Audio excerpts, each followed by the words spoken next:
right here on the Muskegon Channel. Andy O'Reilly, Dave Cackley is along. We've got ourselves to a Thursday already. It seemed to go by quick this week.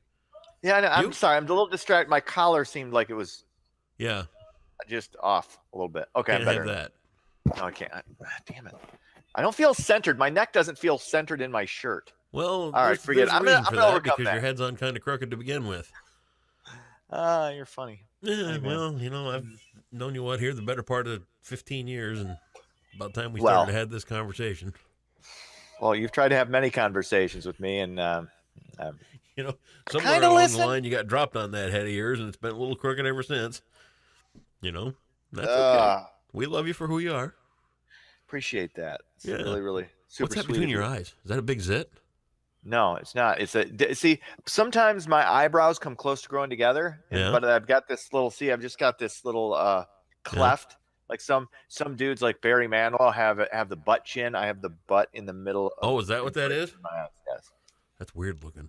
It's like a cleft. Yeah. I don't know. You're not going to make me self-conscious about that. Sorry.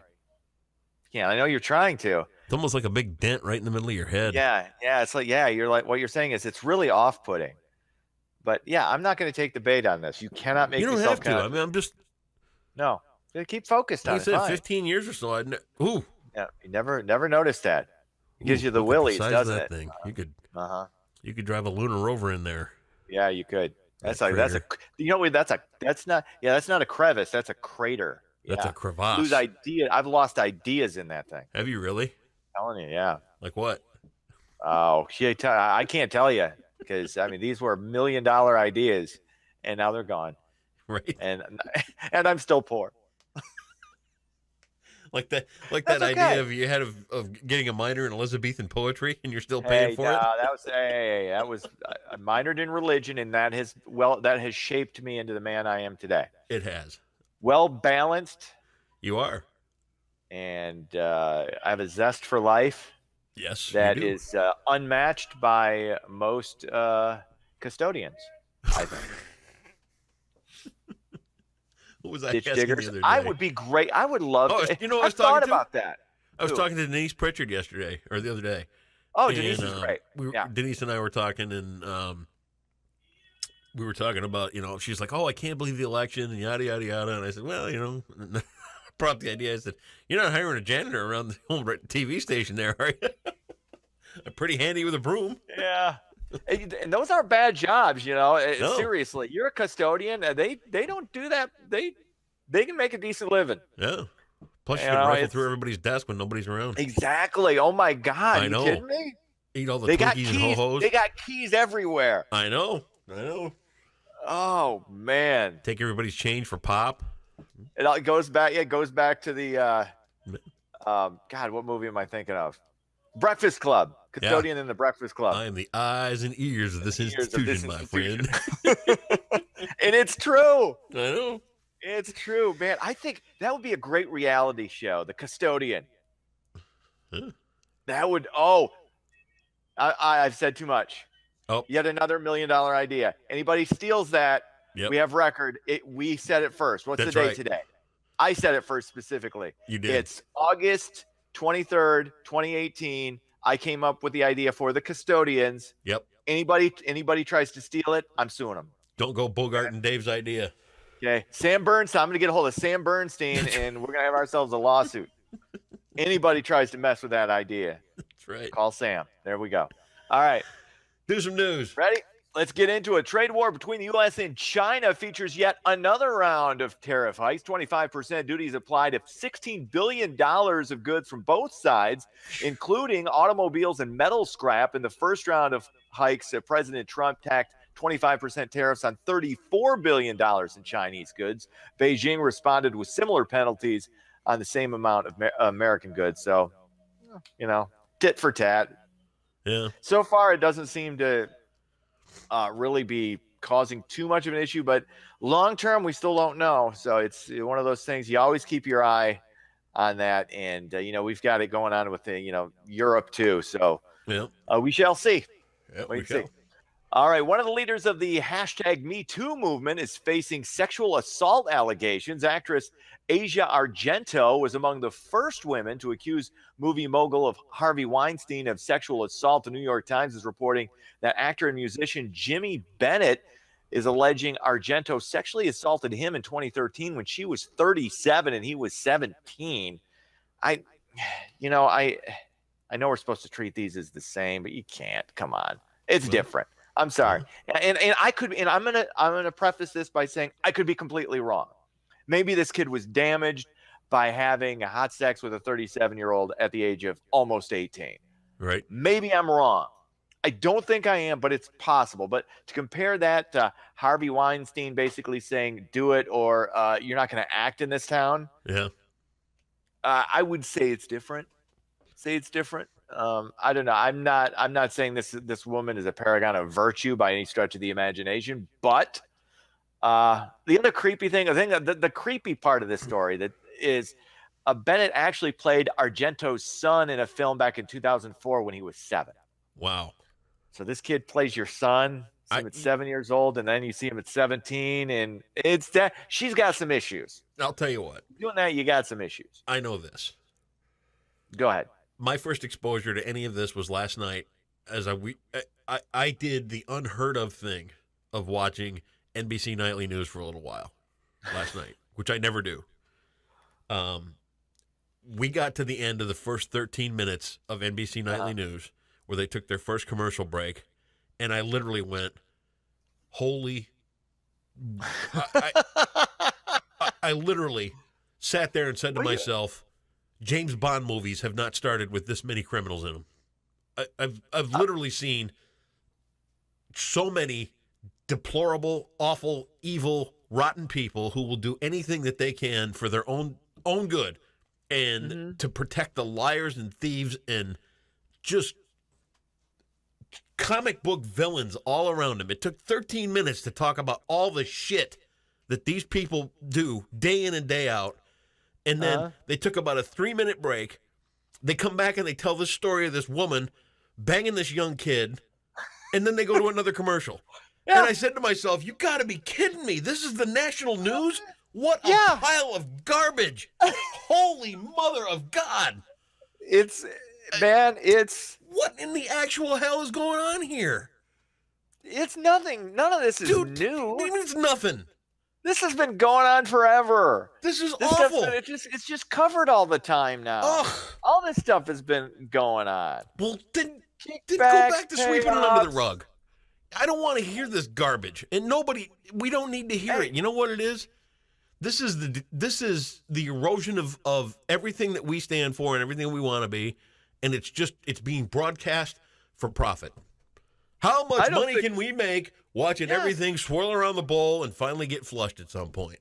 Yeah, and that is just a crying shame. It is literally after that first 13 minutes of news, I couldn't believe what I saw.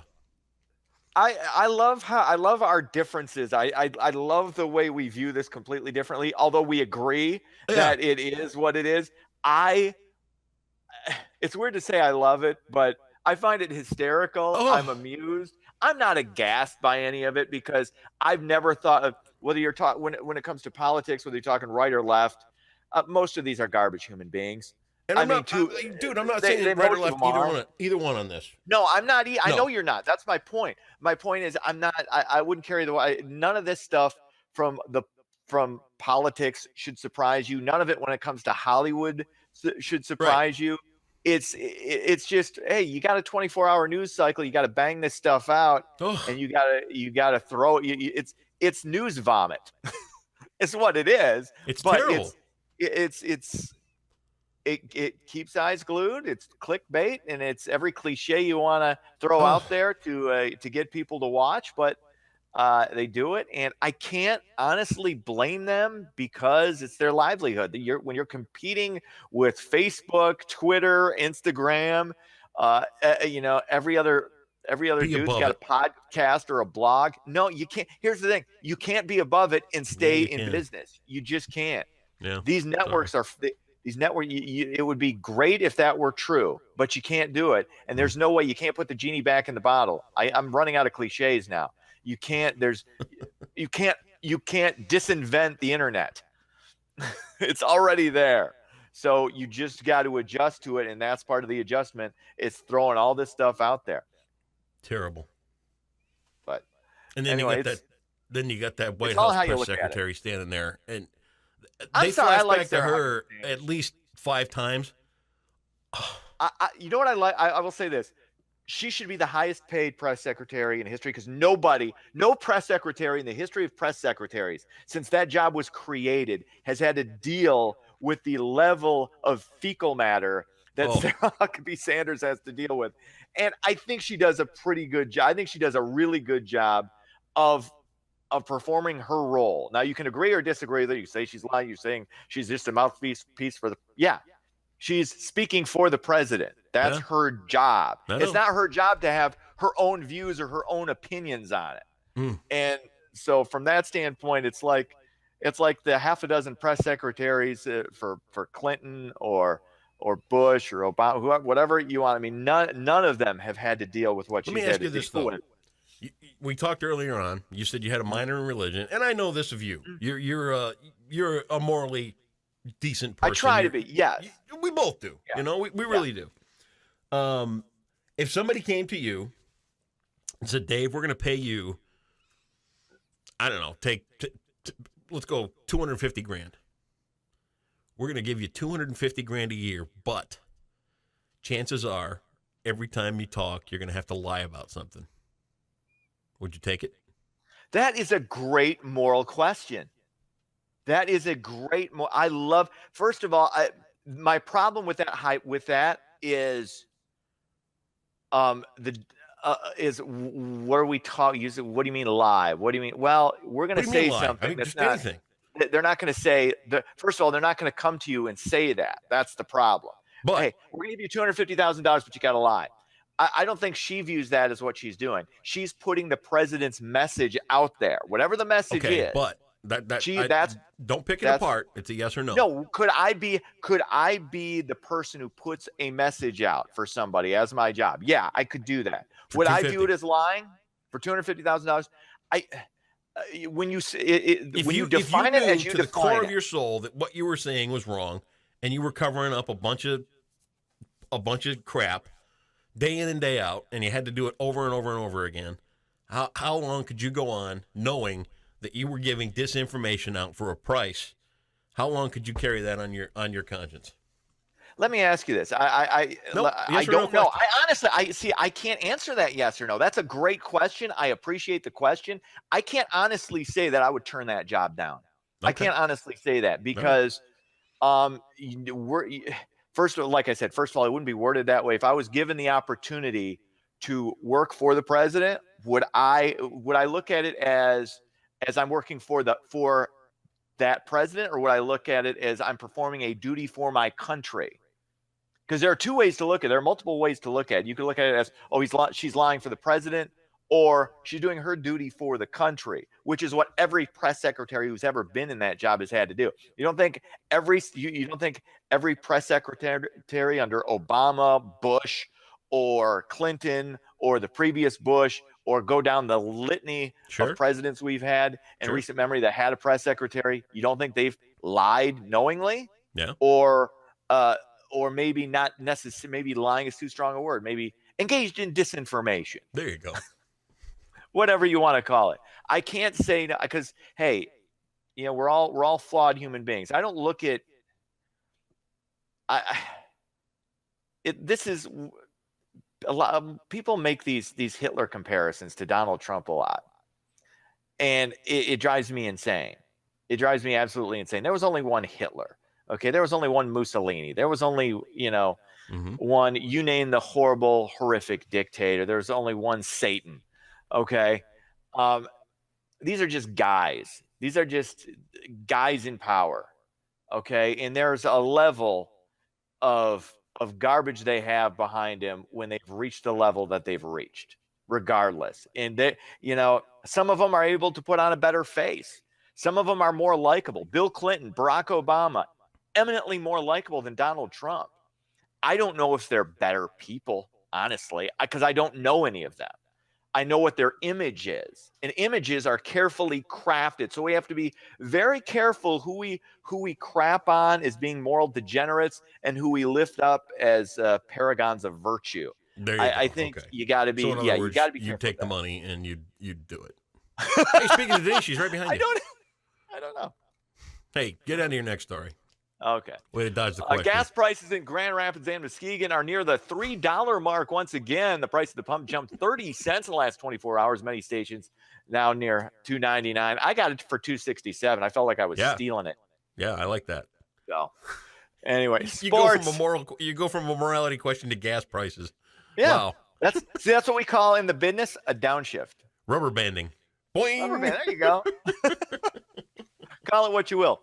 All right, high school football kicks off tonight. A lot of teams in action in the Muskegon area. A few teams to highlight. Grand Haven takes on Reeth's Puffer. Fruitport at Forest Hills Eastern, and Ravenna plays Hopkins. The Cubs win. Cubs win. Cubs win. They dust the Tigers 8-2. Ravenna? Is it because I said Ravenna and not Ravenna? Yeah. Sorry, you had to have a ding. Okay, you know what? If you spell it with an E, I'm going to say Ravenna. It should be pronounced. It's not my fault you pronounced the name of the town wrong, and or you're spelling it wrong. One of the two. It should be Ravenna. Sorry. It's for your bad attitude. It's not a bad attitude. I'm just trying to be grammatically correct. All right. Urban Meyer suspended 3 games at Ohio State after an investigation revealed he mishandled domestic assault allegations against former assistant Zach Smith. So he's going to miss TCU and Rutgers. Ooh. Who cares? That's sports. Have a great Thursday. We'll see you tomorrow. See ya.